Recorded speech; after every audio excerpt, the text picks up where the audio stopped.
Hi friends, welcome to my YouTube channel Vigilant Measurement and Training Institute. আশা করি বন্ধুরা সবাই ভালো আছেন। বন্ধুরা আপনারা যারা অনলাইনে কোর্স করতে আগ্রহী মাত্র 500 টাকায় আপনারা অটোক্যাড এবং রাস্টার টুলের কোর্স করতে পারবেন। আমাদের এইখানে এই অটোক্যাড এবং রাস্টার টুলের উপর 15টি অপশন থাকে। এই 15টি অপশনই আমরা ভালোভাবে শিখিয়ে থাকি। আপনাদের অনেকের কোশ্চেন থাকে যে অনলাইনে কোর্স করে কি আমরা ফিল্ডে কাজ করতে পারবো কিনা। তো বন্ধুরা এই পর্যন্ত যারাই আমাদের কাছে কোর্স করছে ইনশাল্লাহ সবাই ফিল্ডে কাজ করতেছে। তো আমি এই ভিডিওতে কিছু অংশ তুলে ধরলাম, আপনারা দেখলে বুঝতে পারবেন। এইখানে যারাই কোর্স করছে সবাই বুঝতে পারছে, তাদের কথাগুলিও শুনেন একটু। তো বন্ধুরা আপনারা যারা কোর্স করতে আগ্রহী আমাদের ডেসক্রিপশন বক্সে নাম্বার ঠিকানা দেওয়া আছে, আপনারা 500 টাকা ফি দিয়ে রেজিস্ট্রেশন করে রাখেন। আমাদের প্রতি সপ্তাহে একটা করে ব্যাচ শেষ হচ্ছে। তো আমরা 5 দিনের ক্লাসে আমরা এই কোর্সটা কমপ্লিট করে দিয়ে থাকি। আমাদের কোর্স শুরু হয় রাত 9টা থেকে। তো বন্ধুরা যারাই আগ্রহী আপনারা যোগাযোগ করবেন আর ভিডিওটি দেখেন, তাহলে বুঝতে পারবেন। খেয়াল করেন আমরা 3টা সাইট নিব। এই যে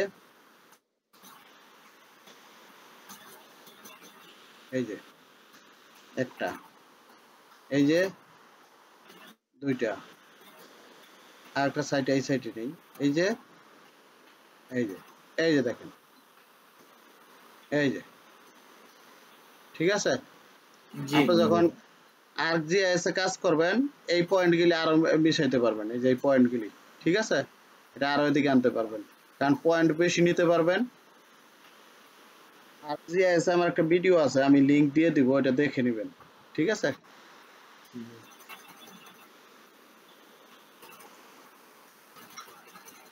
সবাই বুঝতে পারছেন? হ্যাঁ হ্যাঁ ঠিক আছে। জি, যদি কেউ না বুঝতে পারেন মেসেজ দেন, আমি যে জায়গায় প্রবলেম আমি সেখানে দেখাচ্ছি।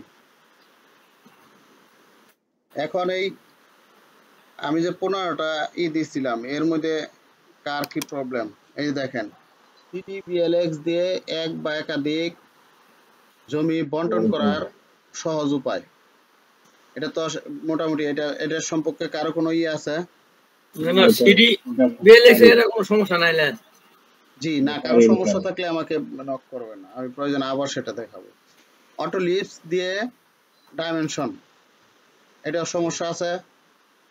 তারপরে এটা একটু আলোচনা করেন। এই ডাইমেনশন, হ্যাঁ অটো লিপস এর বাংলাটা কি বলে? অটো লিপস, লিপ বলতে আপনার ঠোঁট বোঝায় আর কি। লিপ বলতে ঠোঁট বোঝায়, কিন্তু অটো লিপস বলতে আপনার অটো মানে স্বয়ংক্রিয়, ঠিক আছে, ছোট মিলে। জি। এখন আমি এটা একটু দেখাই অটো লিপস দিয়ে কিভাবে আপনারা ডাইমেনশন করবেন। আমরা মনে করেন প্রথম থেকে আলোচনা করে যান ভালো হবে। এই যে আমরা কয়েকটা প্লট এখানে করলাম,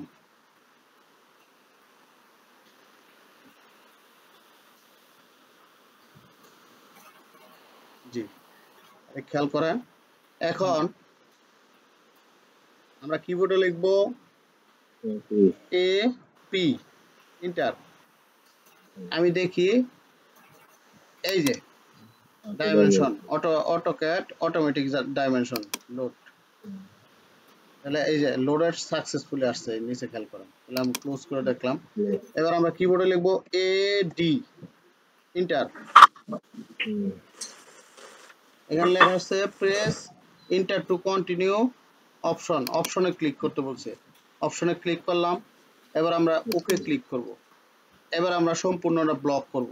কিভাবে ব্লক করব খেয়াল করেন, এই যে এবার আমরা এন্টার চাপবো, এই যে দেখেন, এই যে ঠিক আছে, এই যে এত স্কয়ার ফিট এই যে আসছে, জি ঠিক আছে। এটা ডাইমেনশন না? জি অটো ডাইমেনশন, জি। এবার দেখেন তারপরে আছে মেজারমেন্ট, এরিয়া মেজারমেন্ট, যেটা গত ক্লাসে দেখাইলাম। এরিয়া বের করা। ঠিক আছে ভাই আমার একটা প্রশ্ন হলো অটো ডাইমেনশন যে কোনো ভার্সনের হলেই চলবে নাকি 2019-এর ইয়াতে অটোকেটে আপনার এরিয়া মেজারমেন্ট ওইটা আপনার 7 ও চলবো, সব ভার্সনে চলবো। আর অন্য অন্যগুলি চলবে না, ওগুলি হলো 12 মানে 12 এর উপরে থাকতে হবে বা মিনিমাম 12 থাকতে হবে। 12 এর উপরে আমার অটো ডাইমেনশন আছে 2021। আপনার 21 বলতে না, আপনার 12 অটোক্যাড 12 এর উপরে যা আছে সবগুলিতে চলবে।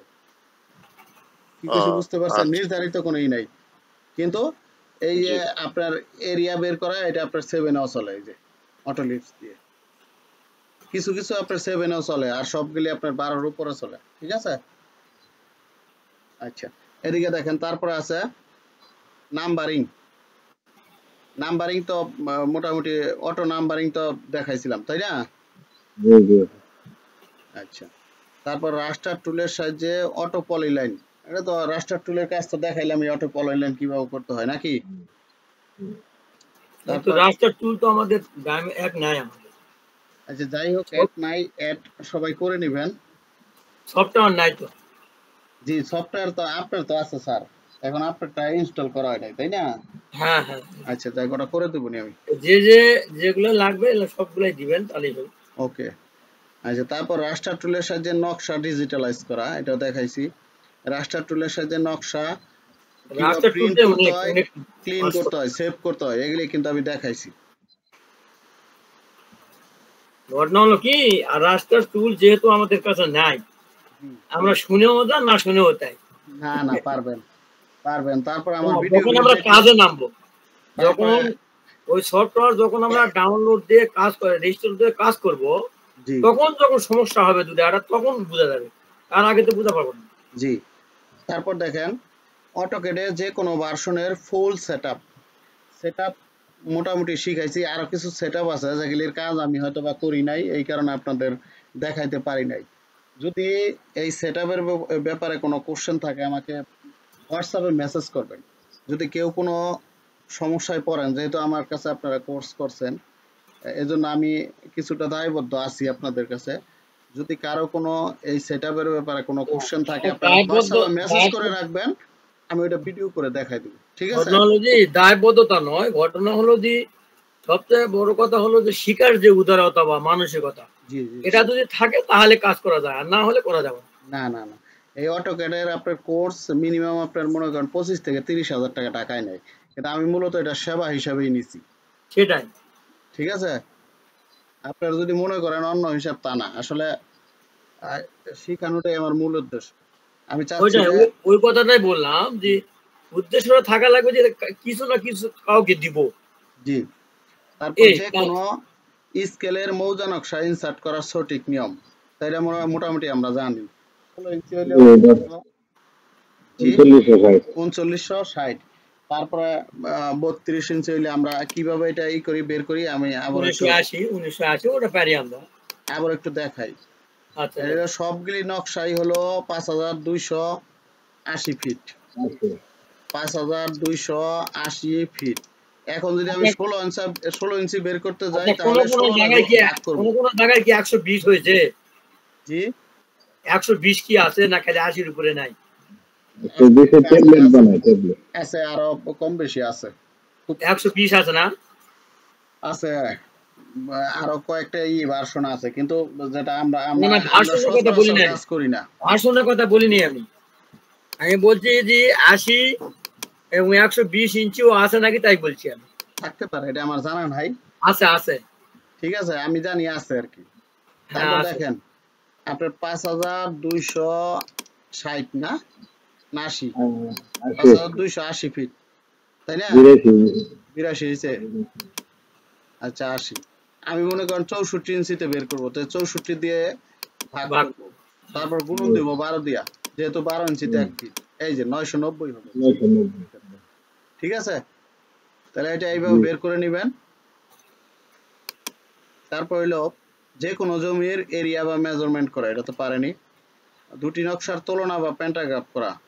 তুলনা আমি এখন গত মনে হয় দেখাইছিলাম, আর আজকে দেখাইলাম হইলো কিভাবে জোড়া লাগাইতে হয়। তাই না? এগুলো তো ভিডিও আছে আপনার দেখছি। জি। তারপর অটোক্যাডে 16 ইঞ্চি, 32 ইঞ্চি, 64, 80 ইঞ্চি স্কেলের মৌজা নকশা ইনসার্ট প্রক্রিয়া, এটা আমরা জানি। A4 সাইজ পেপারে প্রিন্ট করে গুনিয়া ঘন্টা সাধারণ স্কেলে জমি পরিমাপ করা। এটা আমার ভিডিওটা একটু দেখে নেবেন, এটা অনেক বড় ক্লাস হবে। আমি A4 সাইজে কিভাবে প্রিন্ট করতে হয় এইটা আমি দেখাইছি, কিন্তু আপনারা এই যে গুনিয়া স্কেল, ঘন্টার স্কেল বা সাধারণ স্কেলে মাপবেন সেটা আচ্ছা, আপনাদের দেখে নিতে হবে। ওইটা আমাদের দরকার নাই, এখানে একটা জিনিস দরকার আমাদের। জি সেটা হচ্ছে হলো পেন্টাগাপে যখন আমরা যাচ্ছিলাম জি তখন ওই ফুল সেট আপ যেটা 100 ওই যে 210 বাই 297 A4 ট্যাবলেট তৈরি করে, ট্যাবলেট। ট্যাবলেট। হ্যাঁ টেমপ্লেটে ওই নকশাটা জি টেমপ্লেটে A4 কিন্তু ফুল সাইজ হচ্ছে না, এইটা আমাদের মনে হয় এক জায়গায় ভুল আছে আমাদের। ফুল এটা সাইজ যদি হচ্ছে না, দেখাতেন। প্যান্টাগ্রাফ। হ্যাঁ হ্যাঁ, এটা যদি দেখাতেন। আচ্ছা মনে করেন যে পাতাটা আমরা ফুল করা পারছি না, আচ্ছা কিছু দেখেন, বাদ থাকছে। আমি দেখাই, এই যে দেখেন, আমি হ্যাঁ পাতাটা ফুল করে নেব, মনে করেন এই যে এই প্যান্টাগ্রাফ হ্যাঁ সার্কেল হ্যাঁ করেন, ঠিক আছে? হ্যাঁ, এইটাই মনে করেন। এই যে ওই জোড়া দেওয়াটাই গোটাটাই লেন। মনে করেন এইটাই আমি